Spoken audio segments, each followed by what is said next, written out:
बालेश्वर जिला खैरा ब्लॉक अंतर्गत डगरपड़ा स्थित विवेक भारती सेवाश्रमर रौप्य जयंती उत्सव 18/2/2024 तारीख आश्रम परिसर में पालित हो जाए। मुख्य अतिथि भाव रामकृष्ण मिशन भुवनेश्वर पत्रिका प्रकाशन विभाग मुख्य स्वामी अद्वैतानंद जोगदे कहले स्वामी विवेकानंद आदर्श और त्यागर बाणी युव समाज को सबुदिन अनुप्राणित करुथिबो।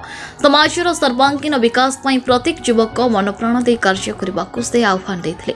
उठ जागृत हुओ, लक्ष्य हासिल न हेबा पर्यंत स्थिर होई बसी नाही बोली से उपस्थित छात्र छात्री मानक उद्बोधन देथिले।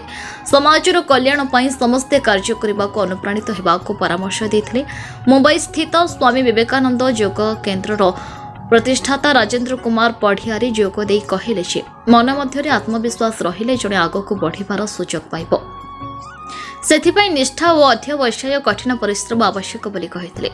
आश्रमर प्रतिष्ठाता संपादक स्वामी गणेशानंद पुरी अध्यक्षतार अनुष्ठित यह उत्सव भद्रक जिलार कोठार आश्रमर स्वामी जन्मा तीतानंद, अजय कुमार प्रधान, जितेन्द्र राउत, सरोज कुमार पंडा, उपेन्द्र प्रसाद दास, अक्षय कुमार दास, रवीन्द्र महांती, गोपबंधु गिरी, स्थानीय युवक, शिक्षक, शिक्षयित्री, आश्रमर कर्मकर्ता, छात्र और पुरातन छात्र उपस्थित रही कार्यक्रम परिचालन में सहयोग करते।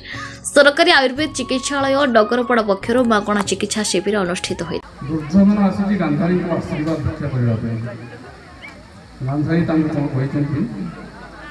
गांधारी देला जननी प्राणर समूहित परिचय अक्षय पुण्य जगते धर्मर परिचय।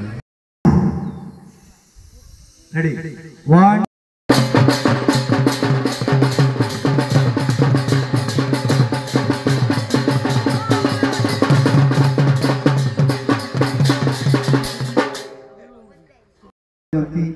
केही उपास रहते गोटे पड़ुले गोटे जगह सकाळे चढ़ई बाहरी पड़े, हाथी बाहरी पड़े उपास, किंतु राति की चढ़ई भी फेरे, पिंपुड़ी भी फेरे, हाथी भी फेरे तार निज बास को पेट फेरे। रजत जयंती उपलक्ष्य आमे आपण को फ्लावर क्लैपिंग सहित स्वागत करूछु। सभी समस्ते हाथ ऊपर करो और उसको फ्लावर रो रूप दियो। उसको लेफ्ट राइट घुमा।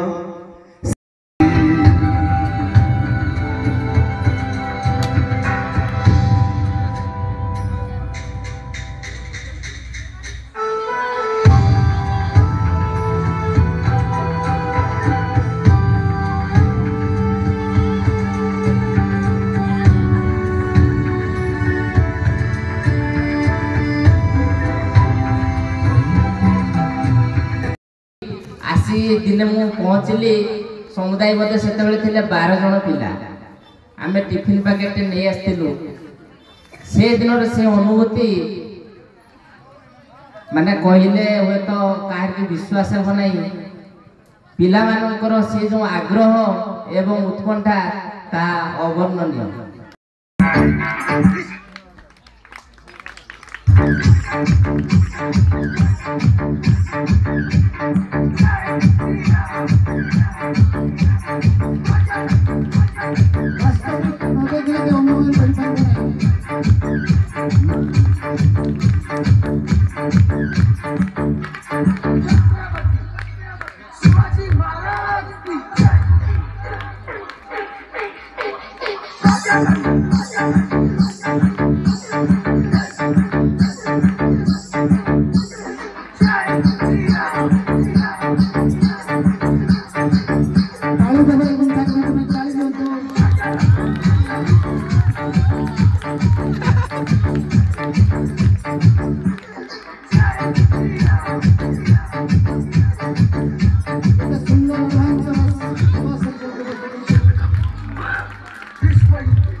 देवाशीष दासों रिपोर्ट न्यूज उपांत खबर।